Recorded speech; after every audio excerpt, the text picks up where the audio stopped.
How to add Robux to Roblox account. Now, there are two ways that we can get this done, so I'm just going to show you both ways. So the first thing that we are going to do is we're just going to go ahead and open Google Chrome, and here in Google Chrome I just want you to type this website right here. It's going to be roblox.com/redeem. So just go ahead and click that one, and then before redeeming your code, I want you to go ahead and make sure that this is your right account. As you can see, this is mine right here.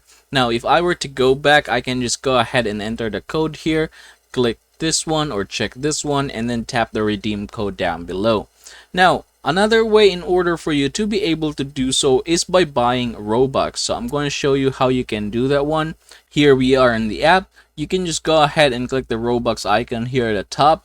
After doing so, if you're going to scroll down here, there are different Robux quantity that you can buy at different price. So yeah, I want you to go ahead and buy a Robux in order for you to be able to add it to your account.